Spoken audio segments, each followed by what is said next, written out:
She was TV's prim Miss Hathaway, he the folksy Jed Clampett. Yet behind the hillbillies' laugh track smoldered a forbidden love Hollywood buried for decades. Discover the moonlit rendezvous, secret letters, and a political betrayal that ripped them apart.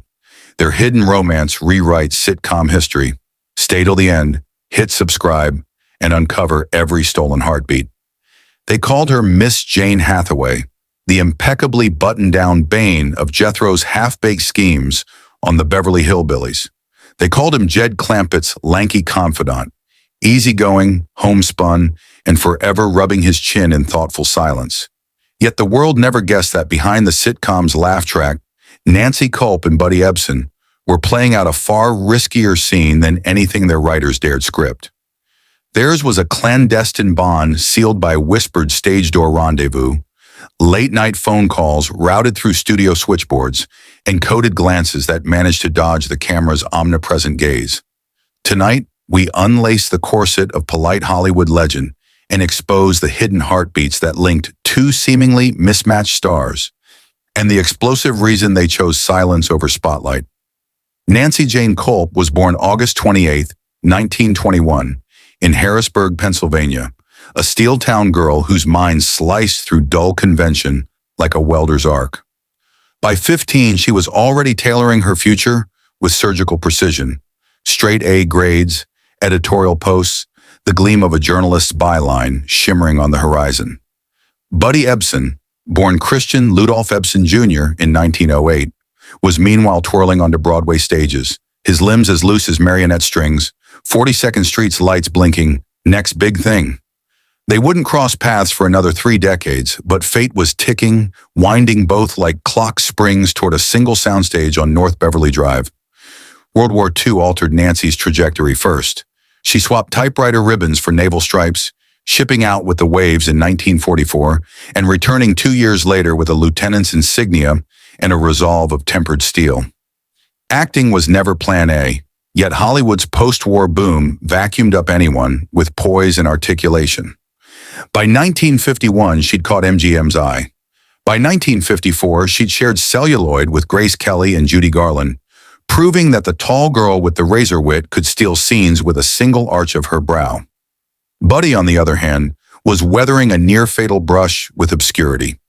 He'd danced beside Shirley Temple, been cast and cruelly recast as the Tin Man in The Wizard of Oz, then slogged through the 1950s playing second fiddle to flashier leading men. By 1961, both he and Culp were seasoned, slightly cynical professionals, people who knew the value of loyalty in a town that traded it like poker chips, which is why, when creator Paul Henning hired them for the Beverly Hillbillies pilot, the chemistry crackled long before the cameras rolled. Here is where studio lore veers off the official highway. Cast and crew later told biographers of a quiet electricity sparking between rehearsals. Ebson, then in his mid-50s, would hover just a beat too long after Nancy delivered a punchline. Nancy, tall, droll, 7 years divorced and ostensibly devoted to career over romance, found herself laughing at Buddy's off-color quips in the commissary. They became scene partners in private, running lines under the arbor of Stage 12's outdoor courtyard long after the sun folded behind the Hollywood Hills. So why the secrecy? For starters, Buddy Ebson was still married to dancer Nancy Wolcott, mother of 5 of his children. Divorce in the 1960s in America carried a stigma, especially for a primetime star marketed as America's down-home patriarch. Sponsors guarded family-friendly images with corporate ferocity. A whiff of infidelity could send advertisers fleeing. Nancy Culp, meanwhile, wore her independence like armor. Reporters already peppered her with marriage questions she sidestepped with surgical calm. Being labeled a homewrecker could have detonated her carefully curated persona, not to mention jeopardized her place on a show watched weekly by 50 million viewers. Yet the emotional stakes ran deeper than public relations. Buddy, an old-school gentleman, even at his most mischievous, despised Hollywood's conveyor belt of casual affairs. Nancy, forged in the Navy's chain of command, valued discretion as a moral imperative. Together, they constructed a fortress of coded language in clandestine habits. Friday nights meant script study, though insiders swear the pair drove north on the 101 to a rented bungalow in Ventura, where the tide was louder than gossip's hiss. Studio audiences never saw Buddy slip a folded note into Nancy's handbag between takes. Always on page 3 of the day's call sheet, scrawled in fountain pen, hidden among stage directions. They invented a private game during table reads. Buddy would tap once on the microphone if he loved Nancy's ad-lib, twice if he thought she could sharpen it. Only the boom operator noticed, and he never told. Still, secrets in Tinseltown breed like rabbits. It wasn't long before a visiting journalist from Photoplay sniffed at the edges of the rumor. One misinterpreted backstage photograph, Buddy adjusting Nancy's jacket collar with 2 tender fingers, nearly blew their cover. The studio rushed out a press release praising the cast's familial camaraderie, and CBS executives quietly reassigned the photographer to another lot. But the close call rattled them. According to a letter Nancy later wrote to a confidant at Juniata College, they considered ending the romance right then. "We are 2 fireflies in a mason jar," she penned in looping cursive, "light enough to enthrall, fragile enough to crush." Instead, the crisis drew them tighter. At Buddy's Malibu beach house, they mapped out an impossible future. Could he withstand the tabloid tempest of divorce? Could she shoulder the public's glare if the affair surfaced? If the answers scared them, neither flinched, yet both understood the calculus. They settled on a tragic compromise. The relationship would live in stolen hours, survive on letters, flourish in unscripted glances across Clampett's faux marble mansion set, and one day quietly end. While the romance burned, viewers unknowingly fed on its embers. Watch any Season 2 episode. Nancy's Miss Hathaway flushes deeper when Jed smiles. Buddy's Jed pauses, eyes softening, whenever Jane enters the room. Fans chalked it up to character nuance. The truth hummed beneath the laugh track like a muted violin. Off-set, Nancy's world was widening. She moonlit as a speechwriter for Democratic fundraisers, argued for desegregation at local councils, and kept up a pen-pal correspondence with civil rights crusaders in the South. Buddy, likewise, wasn't the hayseed he portrayed. He devoured the Wall Street Journal, patented a crop sprayer, and quietly invested in aerospace startups. Their pillow talk wasn't gossip, but geopolitics, literature, and futures markets, a cerebral dance that only deepened their attachment. The turning point came in 1965, when CBS inked a lucrative syndication deal projected to keep the Beverly Hillbillies on the air for years. Sponsors poured fresh millions into merchandising. Suddenly, the network demanded cast conduct clauses stricter than military codes. No scandals, no public divorces, no off-brand behavior. Buddy's marriage became a contractual shield. Nancy's single status, a PR asset. A leak about their affair could cost them everything. Royalties, residuals, even the jobs of crew members they loved like family. Thus dawned the dark winter of slow withdrawal. They began scheduling private rehearsals less frequently. Nancy drove home to Pasadena instead of Malibu after night shoots. Buddy staged family barbecues for columnists, his smile plastered but hollow. On set, director Richard Horf noticed the sparkle dulling between them and upped the slapstick to compensate, never knowing the silent heartbreak unfolding between takes. By 1967, the year Nancy earned her Emmy nomination, the romance was breathing on borrowed time. Buddy's health faltered. The rigors of 14-hour days aggravated an old lung condition. Meanwhile, Nancy's political conscience roared awake. She accepted speaking gigs at progressive rallies, a move Buddy quietly applauded even as he withdrew to protect her from collateral scandal. In a final act of devotion, he ghostwrote a speech she delivered at the Women's Press Club of California, a fiery call for gender parity that left reporters scribbling furiously, their fingerprints touched in every paragraph, though only one voice echoed aloud. They ended it in the spring of 1968. No dramatic farewell, just a long Sunday drive up Mulholland, where the city glittered far below, like a galaxy no human could ever wrap arms around. They spoke of future projects. Buddy's hopes to helm a family drama, Nancy's dream to run for Congress, and agreed that Time, the eternal stage manager, had shouted cut. When they rolled back into the studio lot Monday morning, they were professionals again. Colleagues would remember them as warm, but never intimate from that day forward. Yet even endings have ripple effects. Within months, Buddy filed for divorce. Nancy accepted guest spots on Sanford and Son, Perry Mason, and Murphy Brown, burying herself in work. But the studio's clampdown had extracted its toll, an unspoken grief she carried beneath every comedic flourish. The curtain should have fallen gently, but Hollywood rarely grants dignified exits. After that tentative farewell on Mulholland, Nancy Culp and Buddy Ebson drifted into the final seasons of the Beverly Hillbillies, like polite strangers forced to share an elevator. Professional smiles masking the dull ache of something unfinished. Yet destiny had one last plot twist scripted in jet black ink, the kind that stains reputations and rewrites memories. It began with a frigid soundstage and ended with a political knife twist that exposed why their love story had been buried alive in the first place.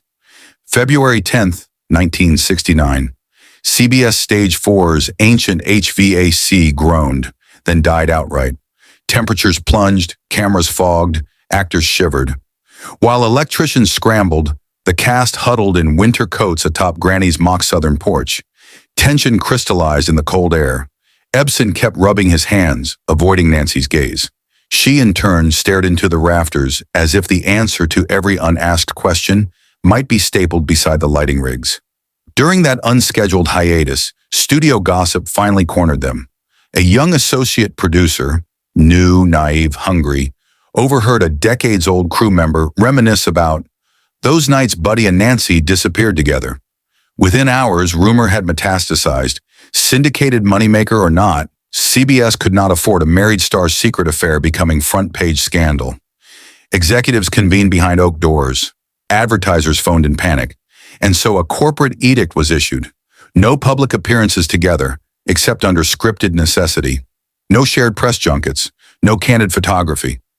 Nancy accepted the gag order with a Navy veteran's stoicism. Orders were orders. Buddy received it like an anvil to the chest. To protect residuals for hundreds of crew members, he'd have to pretend the warmest friendship of his career never existed. In one frost-bitten afternoon, the tender thread that still bound them snapped. When the Beverly Hillbillies ended in 1971, their professional divorce became literal. Buddy leapt to Disney's The Legend of Sleepy Hollow voiceovers, and then Barnaby Jones, curtly rejecting any reunion movies Henning pitched. Nancy pivoted to guest spots, Sanford and Son, The Love Boat, Murphy Brown, carefully selecting roles that filmed on opposite coasts from Ebson's commitments. Mutual friends noticed a strict choreography. If Buddy RSVP'd yes to an industry gala, Nancy's secretary sent regrets within the hour, and vice versa. But each kept trophies of the lost affair. Buddy stashed their Ventura bungalow's skeleton key in a cigar box marked props. Nancy preserved a program from Buddy's 1958 Broadway revival of Goodbye Charlie, its margins scribbled with the private code they'd devised for table red taps. These relics whispered of a love neither dared resurrect. Then in 1984, Nancy did the unthinkable. She declared her candidacy for Pennsylvania's 9th Congressional District. 43 years after striding into a Navy recruitment office, she laced up for another service uniform. This one red, white, and blue, but tinged partisan blue. She campaigned on environmental safeguards, fair pay legislation, disability rights. She told reporters, "Performing for laughs is lovely, but performing for justice lasts longer." Hollywood colleagues cheered, except one. Buddy Ebson, by then a 76-year-old conservative icon, had retired to a ranch outside Los Angeles, where he raised quarter horses and quoted Reagan at the breakfast table. Nancy's liberal platform clashed with everything he'd embraced since leaving ballet shoes behind. Worse, Republican strategists sensed an irresistible weapon, America's favorite clampet siding against his prim former secretary. They offered Buddy a script, 30 seconds of homespun twang urging Pennsylvanians to vote against Nancy Culp. The price of refusing? Nothing tangible. The cost of accepting? His last link to a love he still replayed in dreams. He recorded the ad. "I love Pennsylvania," he drawled over banjo strains, "but I love common sense more. That's why I'm supporting Bud Schuster for Congress." No mention of Nancy, no hint of regret, just the seasoned cadence of a man who'd once calmed millions of households each week. When the spot aired, Nancy was canvassing door to door in Altoona.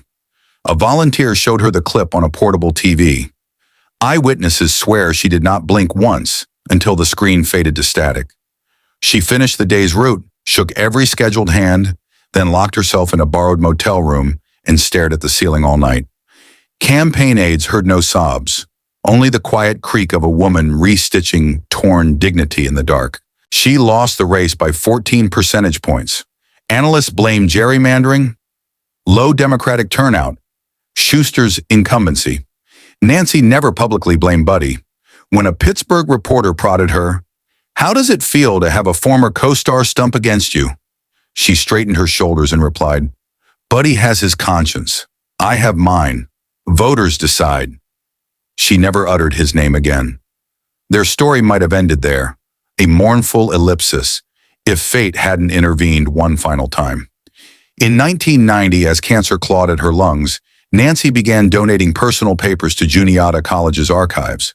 Among lecture notes and annotated scripts sat one unmailed envelope addressed to Christian L. Ebson Jr., care of Screen Actors Guild. Inside, 3 pages of unfiltered truth dated October 12, 1984, 10 days after the attack had first aired. "Dear Buddy, I thought distance would dull the ache, yet here it is, roaring like Stage 4's frozen air all those years ago. You asked once why I insisted we keep our love secret. I could cite sponsors, your children, my ambitions, the 1,000 invisible fences society builds around unconventional women. The fuller reason is simpler. I knew heartbreak was inevitable, and I preferred private pain to public mockery. Today, hearing your voice champion the man running against me, my fear proved righteous. You spared me public scandal then, only to deliver public defeat now. Still, strange as it sounds, I thank you. The pain affirms what we had was real enough to wound. I hope you are well. Ride your horses, polish your banjo, remember me kindly when the night air smells of salt and eucalyptus. Always the spinster who loved you." She never posted it. Perhaps she sensed time would deliver it in another way. After Nancy's death on February 3, 1991, Juniata honored her bequest with a modest exhibit. A research assistant, not yet born when hillbillies ruled prime time, stumbled upon the unsent letter. She recognized the addressee's surname and, with the dean's permission, forwarded a scanned copy to Ebson's agent. Buddy, nearing 83, read the PDF on a buzzing fax machine. Witness accounts from his hospice nurse described silent tears tracking past liver spots on his cheeks.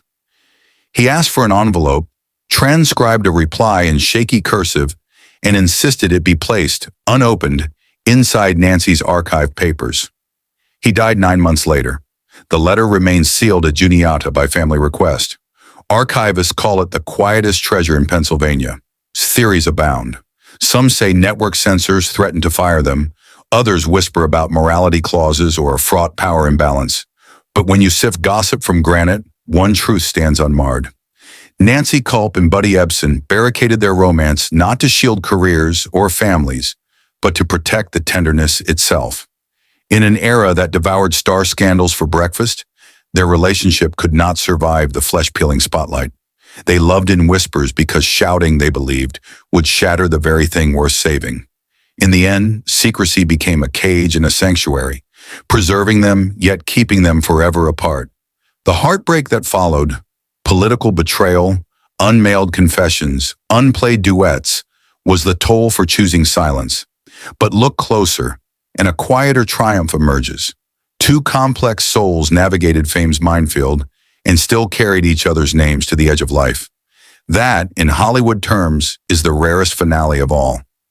Cue a late-night channel flip in 2025. Jed Clampett ambles onto the screen, pipe in hand. Miss Hathaway hovers, notebook ready, stealing a glance that lasts a frame longer than blocking requires. Generations who grew up on streaming binge without knowing the backstory feel a curious warmth that they can't quite name. Now you know. Every lift of Buddy's eyebrow, every flutter of Nancy's lashes hides a Morse-coded love letter, visible only to those armed with the truth. So the next time laugh tracks ripple through your living room and the Beverly Hillbillies theme twangs its friendly chord, remember, beyond the cement pond and possum grits, two actors gambled everything on a clandestine affection and lost and gained and lost again.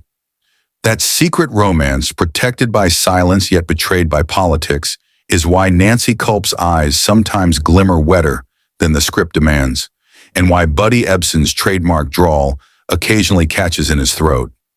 They played America's favorite odd couple while loving, leaving, and ultimately memorializing one another in the only safe place left, between the lines. And now the secret is ours to keep, or whisper, whenever the credits roll. Secrets can't stay shuttered forever. From clandestine Ventura hideaways to an attack dagger aimed at the heart, Nancy Culp and Buddy Ebson's untold saga proves Hollywood's brightest smiles often hide the deepest wounds. Let their whispered confessions echo as you ponder what other legends lie between the lines. Thanks for watching, and keep the curiosity burning.